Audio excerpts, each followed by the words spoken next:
When custodian Michael Timothy Skelton was caught on camera masturbating in a Dondero elementary classroom in December, sometimes, people just... It was Sergeant Mitch Makazak's team making the arrest. This was probably a first in a district that we've had this type of investigation. Police say Skelton admitted to about 36 acts committed after school hours and not involving any children. The ultimate goal in cases like this is what?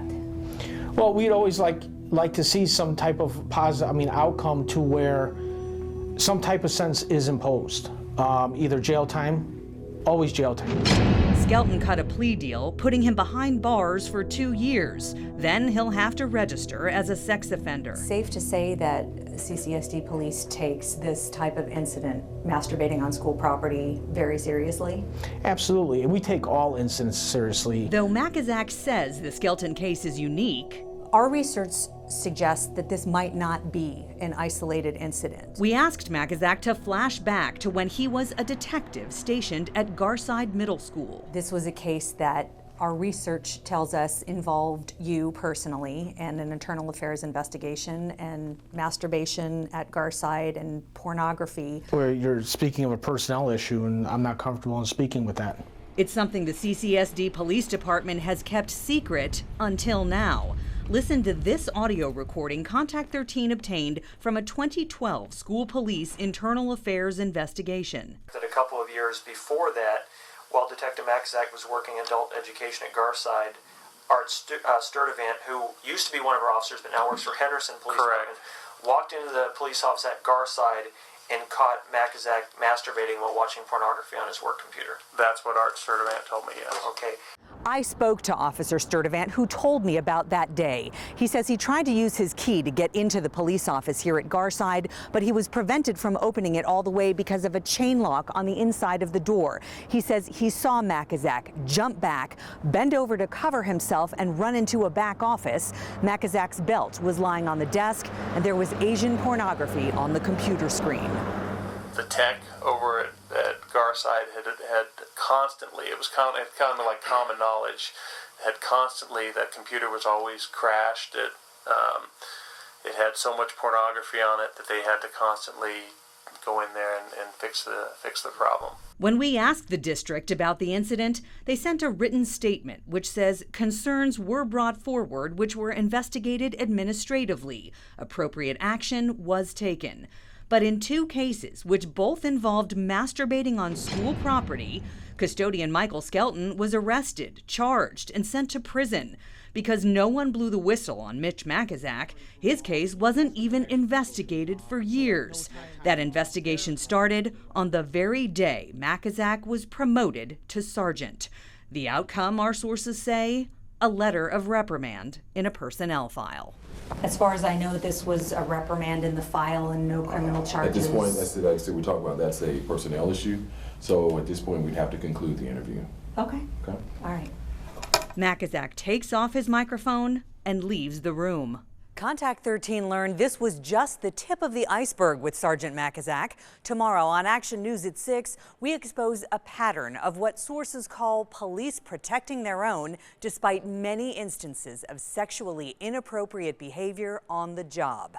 Darcy Spears, Channel 13, Action News. The school district expects its employees to make the right decisions on a daily basis and every day. That's the expectation that's been given down by the superintendent, department heads, and everyone else. School police took swift action in December, arresting a custodian caught masturbating into a teacher's belongings in a Dondero elementary school classroom. Michael Timothy Skelton pled guilty and will serve 2 years in prison, but Contact 13 discovered the cop who headed up the investigation had a dark secret of his own. How would it look if it got out that he was involved in the same type of activity that he was investigating? You're listening to an interview conducted by School Police Internal Affairs in March 2012. Sergeant Mitch Makazak was being investigated for something that happened years before when he was a detective working adult education at Garside Middle School. A fellow officer opened the door to the police office here on the Garside campus. He says he saw Makazak jump back, bend over to cover himself, and run into a back office.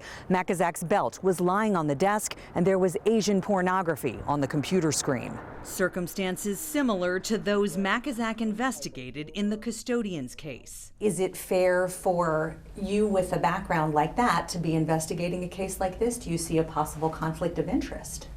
There is no conflict of interest. Mackenzack is no stranger to allegations of sex acts on the job. What is strange for him is having to answer publicly for his actions. This was a case that our research tells us involved you personally and an internal affairs investigation and masturbation at Garside and pornography. What can you tell us about the information that we've been given? Where you're speaking of a personnel issue, and I'm not comfortable in speaking with that. Other officers were not comfortable speaking out about Mackenzack's behavior until sources say it became impossible to ignore.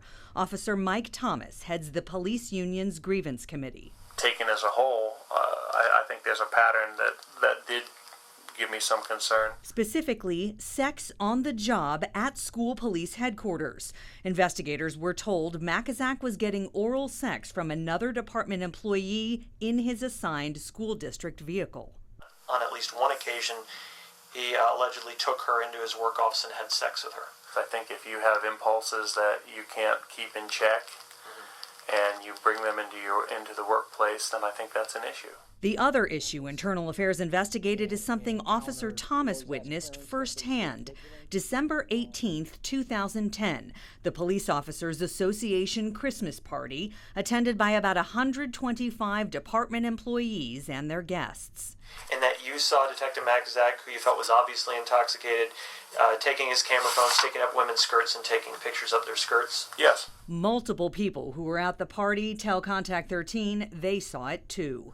To say he was out of control was an understatement. The behavior described is a clear violation of the school police code of conduct. Sanctions are supposed to get stricter with each additional offense. According to this internal memo Contact 13 obtained, the complaints against Mackenzack were fully investigated and the appropriate administrative action was taken.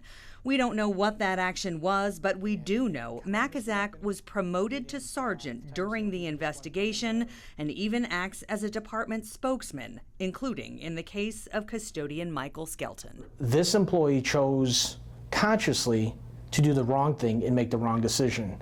Therefore, he has to face the consequences that have been dealt to him. We've spoken to numerous sources on this story. All of them say police officials are covering for an out-of-control cop, painting a picture of a department where police protect their own. Ccsd Police Sergeant Mitch Mackenzack led the investigation of custodian Michael Skelton, who was caught masturbating into a teacher's belongings at Dondero Elementary School. Ironically, Contact 13 learned Sergeant Mackenzack had a similar background. He himself was caught by a fellow officer masturbating to pornography on his computer at Garside Middle School a number of years ago. No one spoke out about it until sources say it became impossible to ignore. Internal Affairs opened a case in 2012. Investigators learned Mackenzack had allegedly engaged in other sexual activity with another department employee in his assigned school district vehicle and in his office at school police headquarters. His behavior at a 2010 Police Officers Association Christmas party also raised eyebrows. And that you saw Detective Mackenzack, who you felt was obviously intoxicated, taking his camera phone, sticking up women's skirts and taking pictures of their skirts? Yes. To say he was out of control was an understatement. When we asked Sergeant Mackenzack about the masturbation and pornography incident at Garside Middle School, his captain, who was supervising the interview, abruptly cut us off. District officials refused to go on camera, saying this is a personnel matter, but they confirmed action was taken after an administrative investigation. Darcy Spears, Channel 13, Action News. The pictures are horrific. The outcome, even more so. She was murdered. On his forearm, Frank Peterson chronicles the days 2,356. since he and his wife lost their only child, 24-year-old UNLV honor student Angela Peterson, who was crushed to death in 2009 when 18-year-old Kevin Miranda ran a red light at Flamingo and Rainbow. The funeral director made the Petersons wait to see their daughter's body. He says, "You can't. We have to reconstruct her face. Miranda was driving drunk. He's in prison now, but the Petersons say justice is far from done. What's missing? Responsibility and accountability. Criminal charges. Criminal charges. As far as I'm concerned, isn't it against state law to serve alcohol to minors? Before he got behind the wheel, Kevin Miranda was at a party at this house, which was then owned by a school police dispatcher. According to court records, at that party, minors mingled, drank alcohol, and even played beer pong with school police officers and employees. Court records show some of the party attendees included host and dispatcher Rebecca Walmsley, Sergeant Brian Nebaker, dispatcher Tina Zuniga, Officer Mark Robbins, dispatcher Cynthia Ruelas, dispatch supervisor Armando Quintanilla, and Sergeant Roberto Morales. We're supposed to be protecting our children, not drinking with them. Kevin Miranda left the party that night with his girlfriend, the daughter of school police dispatcher Tina Zuniga. Contact 13 obtained jailhouse recordings from the Petersons' lawyer where the two discuss what Miranda told a news reporter. I did what you asked me. You told me, don't tell them anyone freaking gave you alcohol, which no one did. Okay, I told them that. What else do you guys want from me? Seriously, I'm already rotten in here. That was toward the beginning of what would become an extensive cover-up orchestrated by the school district police department. This was from the top down. Peterson family attorney Mark Cook released these settlement documents signed by dispatcher Cynthia Ruelas, officer Mark Robbins, and dispatcher Tina Zuniga, who you see here giving a deposition in the civil case. Do you recall playing beer pong with Kevin? Not with Kevin, no. Who did you play beer pong with? I believe it was Cynthia, Mark, and possibly Johnny. I don't remember exactly. Kevin Miranda remembered. Listen to this second jailhouse recording where he's talking to Zuniga's daughter. Did you tell him that you didn't drink with anybody? Yeah. Not me besides the beer pong, yeah. So what about beer pong? What about beer pong? What did they ask you about that? No, they just said if I played with any adults. Did you? Yes. You told them that? Yeah, because they have a picture of it. Well, my mom's going to go to jail now. Huh? Now my mom's going to go to jail now. For what? For playing with you. What are you talking Oh my God. Tina Zuniga did not go to jail. Neither did anyone else besides Miranda himself. Is he the only guilty party? No, there's been several crimes committed here. He's just the only one that they did anything about. No one else was ever even charged with a crime. But it was covered up. You know, they're good at that. Very good at that. The man you just heard from is a former school police dispatcher who's breaking his silence for the first time. You're going to hear much more from him. As for the school district, no one would talk about this case on camera because they say the party was not a district event. More on that and on Metro's involvement as my special report continues tonight on Action News, live at 11. Darcy Spears, 13 Action News. I have a daughter too. She's 15, and you know, I don't know what I would do if I lost her. And I feel terrible. I still feel terrible. Angela Peterson's parents know that feeling.